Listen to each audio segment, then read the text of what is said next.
Ser podcast. Eva Morel, hola, saludos desde lo más profundo del bosque. Saludos desde lo más profundo del bosque, Mar. ¿Cómo estás?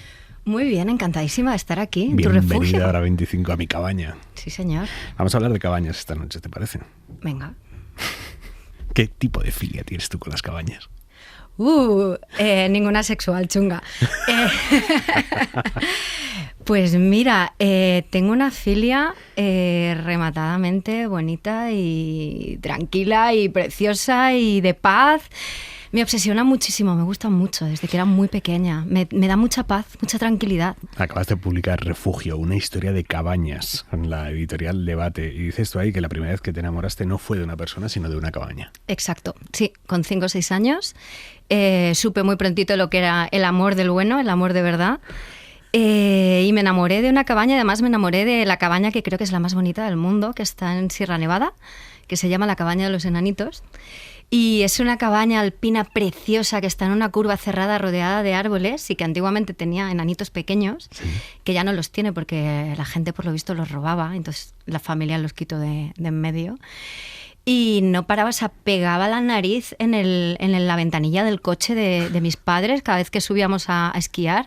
Decía, o sea, necesito vivir ahí. O sea, que ahí empezó todo. Ahí empezó todo. Descríbemela. Pues mira, es una cabaña bastante pequeña, con techo a 2 aguas, tejado rojo de tejas y además pintadas en rojo. Tiene 2 ventanitas en la primera planta muy pequeñitas, de estas típicas de casita tirolesa suiza de cuento de los hermanos Andersen, pintadas de blanco. Una puerta que es, si no recuerdo mal, rojo o marrón, o con el marco también rojo o marrón.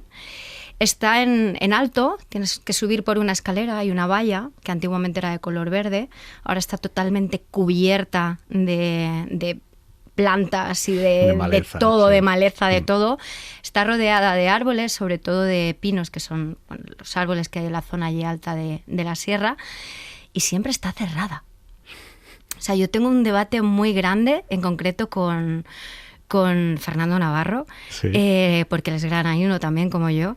Tenemos el debate de si ahí pasan cosas raras o no. A él le provoca terror, a mí me preocupa menos esa parte terrorífica, pero siempre pienso que pasa algo raro. Pero es precioso, es como sacada de un cuento y colocada en el sur de España. ¿Dormirías en esa cabaña? Dormiría en esa cabaña si la familia me dejara. ¿Te comprarías esa cabaña? Me compraría esa cabaña, me lo he pensado, pero creo que sí, me la compraría porque sería, creo que el segundo sueño hecho realidad de mi vida. El primero ha sido escribir un libro, pues me la compraría con los ojos cerrados. Fijemos conceptos. ¿Tú qué entiendes por cabaña? O sea, ¿de qué habla Eva Morel cuando habla de cabaña? Cuando hablo de cabaña no hablo de la cabaña purista, de la casita de madera de 10-12 metros cuadrados que está en un bosque. O sea, para mí cabaña va mucho más allá. O sea, una cabaña es algo, es un ideal, ¿vale? Es una filosofía, es una religión, si lo quieres llamar así un poco. Es un espacio en el que tú te sientes a gusto, te sientes bien, te sientes tranquilo y te sientes súper seguro y te sientes en paz. Puede ser físico o no puede ser físico. Eso es una cabaña para mí. O sea que si es una religión tú serías la mesías de las cabañas. Y tanto. Qué bárbaro. Sí, sí. ¿Por qué los primeros seres humanos sintieron la necesidad de construir una cabaña?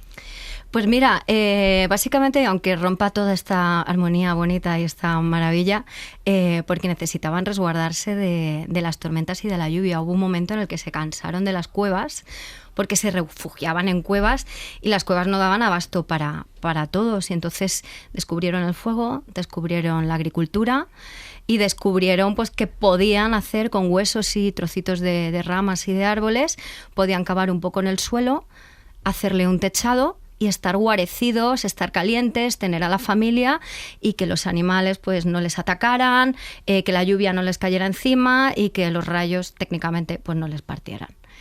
Háblame del papel tan importante que tuvieron las mujeres en aquellas construcciones. Pues esto es muy sorprendente y es poco conocido. A mí me ha costado un poco investigarlo, he hablado con varios arquitectos sobre esto, porque es cierto que en esta época prehistórica los hombres se dedicaban a la caza, entonces sabemos toda esta parte de el hombre cazaba, el hombre proveía, Pero ¿qué hacían mientras tanto las mujeres? Las mujeres no se dedicaban a amamantar a los 44 bebés que tenían. Las mujeres se dedicaban a organizar la ciudad o a organizar el poblado, a estructurar cómo tenía que ser y a estructurar cómo iban a ser esas casas. Ellas fueron las primeras constructoras y fueron las primeras que hicieron esas estructuras donde se vivía y donde se estaba. O sea, ellas manejaban el cotarro totalmente en esas sociedades, porque eran sociedades matriarcales, a pesar de que ese hombre era el que proveía, entre comillas. Háblame de la primera cabaña en el árbol que se conoce de la historia reciente. Bueno, esa historia es muy guay. Esta cabaña en el árbol es una tree house que se encuentra en Reino Unido. Se encuentra en Gales, en una finca que se llama Pitchford Holt, que además hace un queso Stilton riquísimo. Y es una casa de estilo Tudor, que fue la primera casa de todo el Reino Unido, además que tuvo cristales, que tuvo vidrios en la vivienda, y construyeron cerquita, en un tilo muy antiguo que debe tener 500, 400 años, 300 y pico años, construyeron una pequeña casita en el árbol de estilo Tudor también, que el estilo Tudor es que son paredes blancas con lamas de madera verticales. Y las construyeron alrededor del tilo con unas escaleritas y también le pusieron cristales. Lo guay de esta casa es que era la casa fetiche de la reina Victoria, antes de ser la reina Victoria. Cuando ella era joven, era una familia muy adinerada británica. La invitaban a pasar los veranos y entonces era como su casita del té. Y tuve la oportunidad de ir allí hace 2 años. Nos pilló, fue en el puente de diciembre, que es el peor momento para ir al Reino Unido de la historia, con una lluvia, un temporal horroroso que no había tu tía para salir del coche. Pero es verdad que se te escapó una lagrimita. Se me escapó una lagrimita de verdad, mis padres pueden dar fe de eso y te voy a decir más porque pasó como en las películas. Llegamos a la cabaña, salió el sol. Wow. Un sol, un cielo azul que yo no había visto en mi vida en Inglaterra. Y tal y como nos fuimos, volvió a llover. No le estarás poniendo un poquito de pica, Morel. No, tengo fotos. Tengo pruebas. Tengo pruebas. Y sí, lloré. O sea, me dio este estendalazo maravilloso porque me hizo mucha ilusión. Llevaba muchos años investigando esa casa y el poder pisar ese suelo, porque además puedes entrar, es brutal. Pero es curioso porque tú eres incapaz de encaramarte un árbol. O sea, tú tienes vértigo profundo. Sí, tengo un vértigo horrible. ¿Y entonces cómo te pueden gustar las cabañas en los árboles? Es diferente. O sea, tú al final tienes es como cuando subes a un rascacielos. Yo en un rascacielos no tengo vértigo. Ves una visión distinta, o en un avión no tengo vértigo tampoco. Tienes una sensación de seguridad como alrededor del árbol que no te da... También te digo, no me asomo al balcón y miro para abajo porque me da un yuyu, pero... Sí que me da mucha seguridad, no siento pánico al subir arriba. Disfruto mucho estando dentro. Hablando de aviones, en tu libro y en tu newsletter hablas de la necesidad de un refugio, no ya como un espacio físico, sino como un espacio simbólico, mental, que cada uno lo puede encontrar donde quiera, incluso en un avión. Sí. O sea, piensa que yo llevo 20 años viviendo fuera de mi casa. He vivido en Barcelona, Madrid, Gijón, Mallorca, Málaga, y siempre he cogido muchos aviones. Entonces, para mí el montar en un avión era como el momento que tenía para concentrarme, ponerme cascos, leer, trabajar, estudiar o cualquier cosa que hiciera en ese momento. Entonces, lo he mimetizado tanto con mis rutinas que es como el vagón silencio del AVE. O sea, a mí me tienes ahí 3 horas y te saco el curro de una semana. Entonces, son lugares en los que puedes respirar y puedes estar más allá un poco del espacio-tiempo, si nos queremos poner un poco metafóricos, porque no pasa nada ahí arriba, estás solo tú, entre comillas, con más gente, pero estás solo tú y te da lugar mucho a pensar y reflexionar mucho. ¿Qué es hacerse un Walden? Mira, hacerse un Walden a mí es una expresión que me parece muy divertida porque... al final todos conocemos a Thoreau, sí. Henri David Thoreau. Él escribió Walden, él se fue al bosque, él decidió que quería irse, huir de la sociedad y quedarse ahí como ermitaño durante un par de años. Hacerse un Walden es eso, escoger, dejar toda tu vida. Es como si tú mañana te levantas y dices, voy a dejar mi casa, voy a dejar hora 25, me voy a una cabaña, estoy 2 años, escribo un libro, luego vuelvo y en contacto con la naturaleza. Es abandonar todo lo que haces por algo que es en contacto con la naturaleza. Cuando le preguntaban a Thoreau si se había sentido solo en su aislamiento, él respondía, ¿de qué queremos vivir más cerca si no es de nosotros mismos? Exacto. Pero te voy a decir una cosa, que también a mí me sorprendió mucho de él. No estaba tan solo ni tan alejado como parecía. ¿En serio? Su madre le hacía la colada todas las semanas. Y él todos los días iba caminando al pueblo para ir a comprar al supermercado e ir al bar. O sea, que y le llevaba la colada a su madre. A mí es que lo de que le llevara la colada a su madre todas las semanas me pareció fascinante. No solo que todo era una gran estafa, sino que era una estafa un pelín machista también, ¿no? Absolutamente. Vale. ¿Qué son las terapias forestales? Pues esto es un invento maravilloso que, como siempre, traemos de Oriente para acá y de Asia para acá. Es una terapia que nació en los años 80 en Japón. El doctor Quinn Lee, pues en Japón vivían en una sociedad pues que estaba empezando a tecnologizarse muchísimo y a subir muchísimo y a expandirse. Y los trabajadores nipones pues tenían unos picos de estrés brutales. Y entonces este señor pues llevaba como la asociación de bosques y naturales y tal en Japón, y estudió que el contacto con la naturaleza, el contacto con los árboles, es estar parado en un bosque y respirar y escuchar a los árboles, los pájaros, el sonido de las hojas, contribuía al bienestar del ser humano y contribuía a bajar esos picos de cortisol tan grandes y a que estuviéramos relajados. Entonces lo promocionó muchísimo internamente entre todas las empresas niponas, fue un boom en los años 80 allí, y desde la pandemia hasta ahora, pues en Europa y en el mundo occidental hemos decidido pues que era una buena idea también, y lo estamos trayendo para acá, y la gente pues se va a los bosques. Pero si lo piensas, pagar por el silencio. Bueno, y pagar por ir al bosque. Sí, o sea, es convertir la huida a la naturaleza en un privilegio de clase al final. Absolutamente, es un lujo. Yo creo que una de las cosas que más he disfrutado también escribiendo, porque al final es un libro que trata sobre las cabañas, pero también quería que fuera una crítica a cómo esos espacios y estas necesidades que tenemos como seres humanos están capitalizadas a día de hoy. Y es como queremos sacar dinero desde la última esquina de la piedra hasta la hoja de la oruga del bosque tal. Entonces hay gente que paga por encerrarse en una habitación de estas totalmente aisladas y oírse a sí mismo con sus pensamientos, que creo que debe ser horrible también por otro lado, y paga mucho dinero. Pagas dinero por meter tu móvil en una caja cuando vas a un restaurante para disfrutar de la sobremesa. Yo siempre me pregunto qué pasa con las conversaciones de sobremesa, porque nos olvidamos de ellas. El otro día vi en un concierto que estaba prohibido el uso del móvil, y metías el móvil en una caja fuerte también fuera y no hacías ni una foto y disfrutabas del concierto. Son cosas por las que pagamos, las tenemos muy asumidas, pero no deberíamos. Yo he vivido en una sociedad sin todo esto, entonces yo disfruto de un concierto, disfruto del silencio, disfruto del paseo. Háblame de cabañas que se hayan usado para hacer el mal. Una bomber, por ejemplo. Vamos a hablar de la mejor cabaña de todas. Sí, por favor. A ver, es la mejor cabaña de todas, básicamente porque la historia es fascinante. Matízalo, Matice, por favor, no soy terrorista. No, a ver, encara a nivel arquitectónico, encara el prototipo típico de cabaña, por número de metros cuadrados y por el tipo de estética que tiene, ¿vale? A nivel histórico, es una de las cabañas con una de las historias más oscuras y más fascinantes a las que investigar, porque Teddy Kaczynski se piró, se volvió loquísimo, tenía un coeficiente intelectual increíble y decidió que la tecnología era mala, hizo todas las cosas malas que hizo y se encerró en esta cabaña. Y a mí me gusta mucho esta historia. Esta cabaña es interesante porque solo la ha podido fotografiar una persona. Y solo ha podido tener acceso una persona, aparte de todo el FBI y toda la policía norteamericana. Y actualmente se encuentra en los almacenes del FBI, no se puede ver al público. Todo lo que hay está catalogado y colocado exactamente igual que estaba.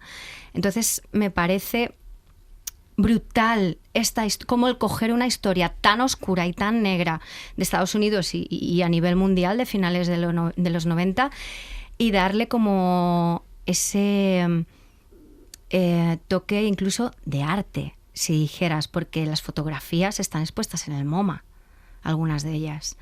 Entonces tiene como esa parte creepy, pero también artística, que atrae y horroriza. O sea, a mí me horrorizó muchísimo conocer toda la historia, pero por otra parte es que no podía parar de leer la cantidad de cosas que tenía este señor dentro de esa cabaña, que es que no entiendo cómo cabía. Hay una fiebre por las cabañas. Sí, clarísimamente. Tú hablas en el libro del porno de cabañas. Hablo del... Sí. A ver, el porno de cabañas, el culpable es Cabin Porn, que es un blog de cabañas que nació hace muchísimos años. Es uno de los culpables de la newsletter y uno de los culpables también de mi obsesión actual. Pero sí que, o sea, hay un porno de cabañas. Así como el scroll en nuestros feeds llenos de gatitos nos satisface mucho, las cabañas también lo hacen y hay un boom brutal. En la pandemia, cuando empezamos a salir a la calle, nos agobiamos ya tanto de estar en casa que las búsquedas en Google de cabañas y de hoteles al aire libre se triplicaron. O sea, aquello fue un bombazo. Y un montón de alojamientos empezaron a transformarse y hoteles a transformarse. Entonces, todo el mundo quería su cabaña, todo el mundo quería ir a una cabaña, porque estás en contacto con la naturaleza, estás a lo mejor más separado de otros seres humanos, no te contagias de COVID. Y aprendimos pues que el contacto con la naturaleza es fantástico. Pero no hay una idealización de la cabaña y de la vida salvaje, que tiene sus peligros, tiene sus incomodidades obvias. Sí, totalmente. O sea, aquí tienes dos partes. Tienes esta parte un poco más glamping de dormir mal, de tener bichos, de tenerlo todo y tener esa experiencia a lo mejor mucho más pura dentro de la naturaleza, si lo quieres decir así, como dormir en un saco debajo de un árbol. Pero luego tienes esta experiencia que hablamos antes de la parte de lujo, que es lujo total. Y que pagas 3.000 pavos, 2.000 pavos, 500 euros por una noche, estás en una cabaña espectacular, con un sofá de high, con una tetera de no sé quién y con todos los lujos del mundo. Entonces, creo que es muy bonito este fenómeno, pero creo que no somos del todo conscientes. Somos demasiado urbanitas para poder darnos cuenta de que la vida natural no es tan fácil. No sabemos plantar patatas, ni recoger tomates. En la ciudad, en el bullicio, en la sociedad, es imposible encontrar la calma, la inspiración que gente como tú, que feas queda esta expresión, pero que gente como tú busca en las cabañas. Yo creo que la puedes encontrar, yo la encuentro, creo que cuando no nos queda más remedio que estar en una ciudad o vivir en una ciudad y tener poco acceso a esa parte más de desconexión, tenemos que buscar el hueco dentro de las rutinas y dentro de lo que tenemos. Para mí, nos podemos reír, son los pasillos del supermercado. Yo encuentro una paz tremenda cada vez que voy a una gran superficie a hacer la compra de la semana. Me dedico a mirar todo lineal, cómo están colocados las marquitas, todo perfecto, todo maravilloso, y me crea una paz interior brutal. Yo hay muchas veces, incluso que en momentos de estrés y ansiedad, he ido a pasear en el supermercado. Entonces, creo que somos capaces de encontrar ese hueco dentro de nuestras rutinas. Hay gente que lo encuentra conduciendo, o dentro del metro, o dentro del autobús, o en el descansillo de la puerta de su casa. Creo que es muy importante hacer esa cabaña dentro de las limitaciones que hay en una ciudad. Me has dejado muerto con el supermercado. Te puedo decir que no soy la única. ¿Sabes que he hablado con mucha gente que me ha dicho que le pasa lo mismo? Que le causa una especie de paz y serenidad brutal el ver todas las estanterías de los supermercados colocaditas bien y que da como mucha tranquilidad. ¿Pero alguna zona en concreto? O sea, los frescos. No, mira, fíjate tú, los frescos no, esa parte es caótica. Vale. No, a mí me pasa mucho con la parte de conservas. Soy súper fan de la parte de conservas. No te esperabas, ¿eh? Es que hemos entrado en un momento de la entrevista que ya no sé si me está vacilando. Sí. No, te lo digo totalmente en serio. Vale. Oye, no podía acabar esta entrevista sin hacerte el cuestionario cabañil, ese que haces en tu newsletter a tus invitados. ¿Tu cabaña perfecta estaría en la montaña o en el mar? Estaría en la montaña, clarísimamente. ¿Por qué? Porque a pesar de que me he criado en el mar, tengo corazón de montaña y me gusta más la montaña. Sí que estaría cerca del mar, como a una horita o poco del mar, que lo tuviera cerca. ¿Cuál es el momento en el que desconectas del día y que es más cabaña para ti? Nos lo acabas de contar. El pasillo del supermercado. Los frescos, ¿no? Siempre. No, en las reservas. ¿Qué no podría faltar nunca en tu cabaña? Música. Un buen vinilo, un buen tocadiscos y una buena biblioteca. ¿Qué canción o qué grupo sonaría siempre? Radiohead, probablemente. ¿Un libro para leer por las tardes en el porche? El país de las últimas cosas, de Paul Auster. un hotel con espíritu cabañil o una cabaña en la que harías una escapada, sin dudarlo? El Treehouse Hotel en Suecia, que tengo muchas ganas de catar y que tiene 6 cabañas preciosas diferentes, muy bonitas. ¿Cómo son? Descríbemelas. Cada una es distinta, se han encargado diferentes arquitectos, son modernas, hay algunas... ¿En la que tú dormirías? En la que yo dormiría hay una que es de color rojo, que tiene tejadito a 2 aguas y una especie de plataforma enorme por la que vas caminando alrededor de los árboles hasta que entras dentro y parece como una casa de un pájaro. Refugio, una historia de cabañas, editorial Debate, Eva Morel. Eva, muchísimas gracias, buenas noches. Gracias, Aimar, buenas noches. Para no perderte ningún episodio, síguenos en la aplicación o la web de la SER, Podium Podcast o tu plataforma de audio favorita.